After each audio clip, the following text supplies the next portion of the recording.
à tous et bienvenue dans votre journal du week-end. Voici les titres de l'actualité. Alors que deux explosions ont eu lieu à Kaboul jeudi, la Chine se dit prête à renforcer sa coordination avec la Russie et le monde sur l'Afghanistan. 11 scientifiques de l'équipe OMS Chine tirent la sonnette d'alarme. Dans un article publié dans le Global Times, ils demandent une reprise rapide des recherches sur l'origine du Covid-19. Volvo Trucks va produire des camions en Chine. Le groupe suédois a pour objectif d'atteindre à court terme une capacité annuelle de production de 15 000 unités. Une grande découverte en Chine, des archéologues ont mis au jour une tombe contenant 2 squelettes âgés de plus de 1500 ans. Les défunts, un homme et une femme étroitement enlacés, ont vraisemblablement été inhumés ensemble. La Chine brille aux Jeux paralympiques. L'escrimeur en fauteuil roulant Li Hao a remporté mercredi la première médaille d'or de la délégation chinoise.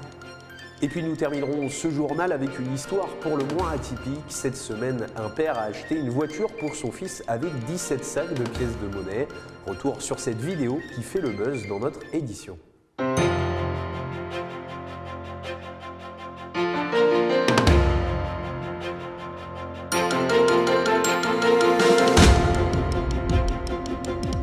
Et on commence ce journal en Afghanistan où 2 explosions ont eu lieu dans la soirée de jeudi à Kaboul.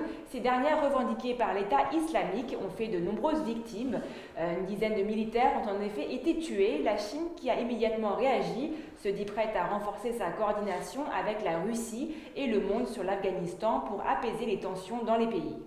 Jeudi, devant une porte de l'aéroport de la capitale afghane de Kaboul, au moins 10 militaires américains ont été tués après une explosion et une fusillade.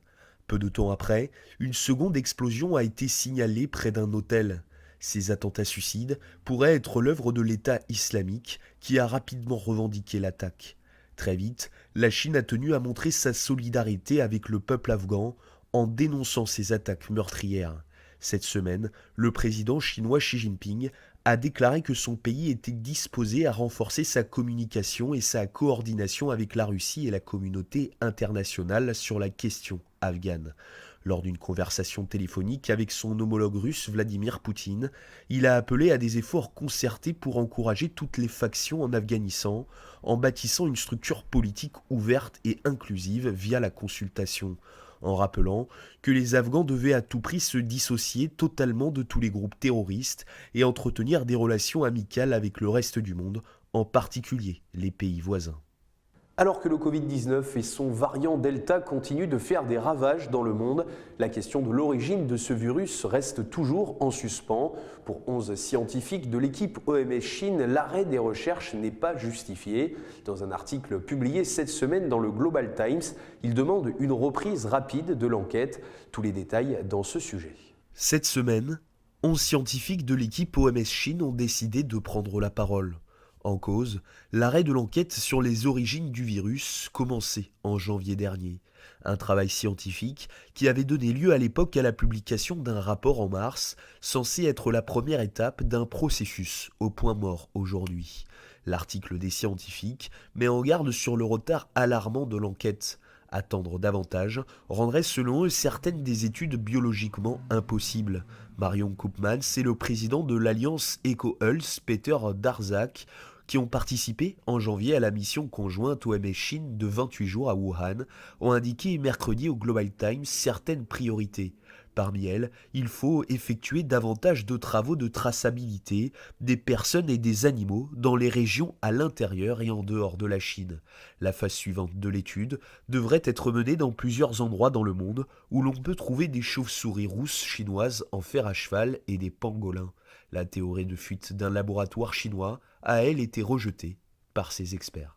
Le département de l'information du comité central du Parti communiste chinois a publié jeudi un document important sur la mission et les contributions du parti, intitulé le PCC, sa mission et ses contributions. Ce dernier revient sur 100 années d'histoire. Jeudi, le département de l'information du comité central du Parti communiste chinois a publié un document important sur la mission et les contributions du parti.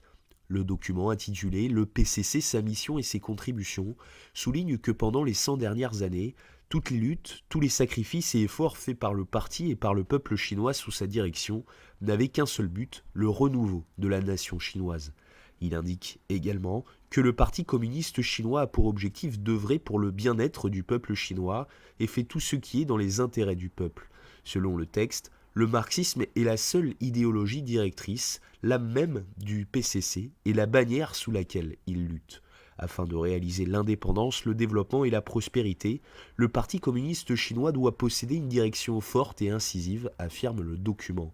Pour maintenir sa vigueur et sa vitalité, et être à l'avant-garde de l'époque en dépit de nombreuses épreuves qu'il a subies pendant les 100 dernières années, le Parti communiste chinois doit mener une autosupervision efficace et appliquer une autodiscipline stricte dans tous les domaines, affirme le document. Déjà grand partenaire de la Chine depuis plusieurs années, le groupe suédois Volvo Trucks a décidé de produire des camions dans le pays.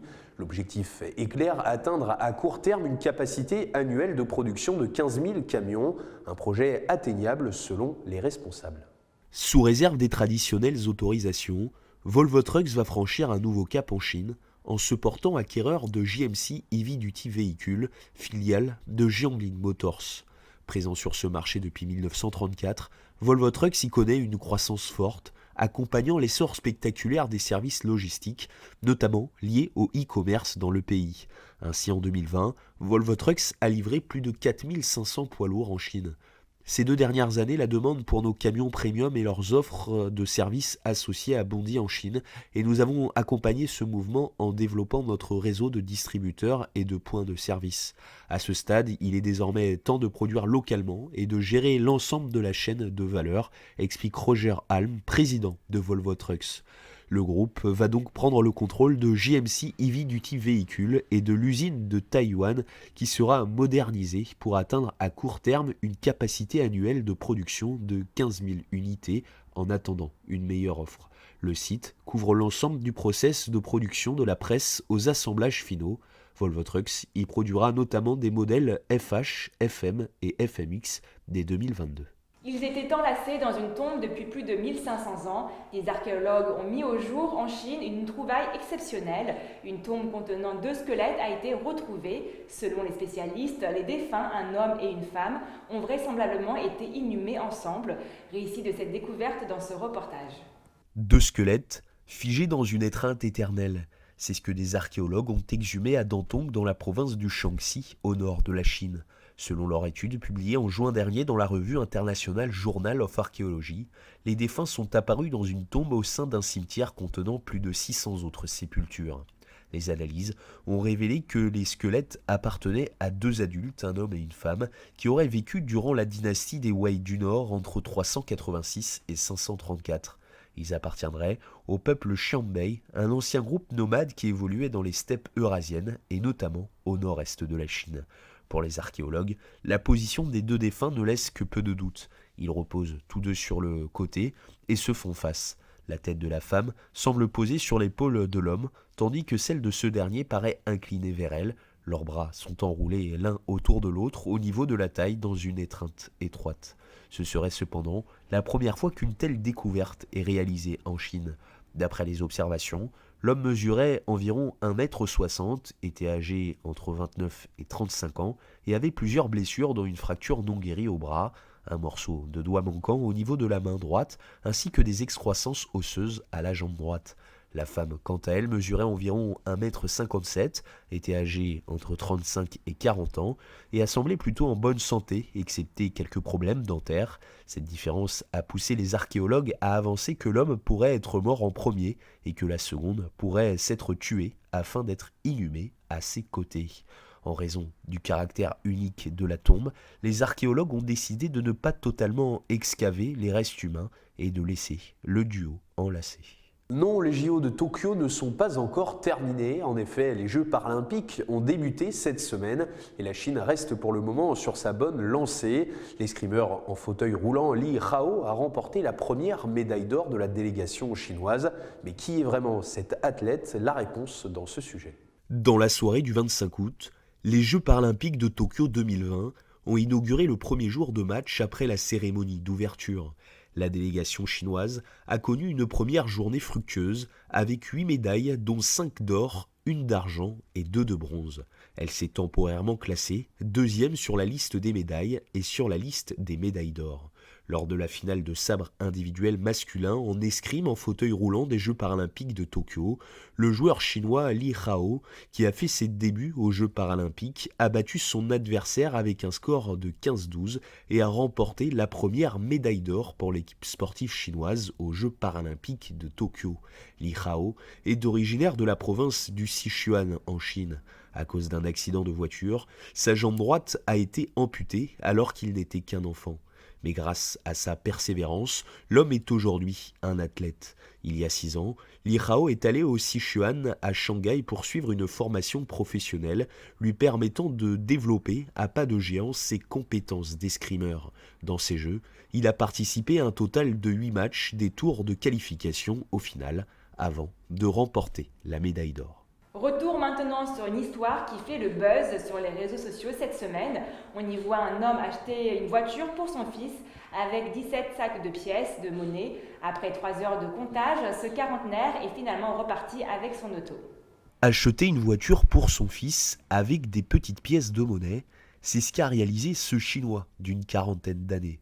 Relayée sur les réseaux sociaux, cette scène surréaliste a rapidement fait le buzz. On y voit un homme arriver avec 17 sacs de pièces de monnaie. Étalés sur le sol, les pièces ont ensuite été comptées par 20 employés durant 3 heures. L'homme a finalement pu repartir avec la voiture une fois le règlement terminé. Des images extrêmement rares dans le pays où la plupart des Chinois utilisent désormais le yuan numérique. C'est la fin de votre journal. Merci à tous de l'avoir suivi. Et n'oubliez pas de vous abonner à notre chaîne YouTube et de cliquer sur la petite clochette en bas à droite de notre vidéo pour ne rien rater des dernières nouveautés de Mandarin TV. Très bon week-end à tous.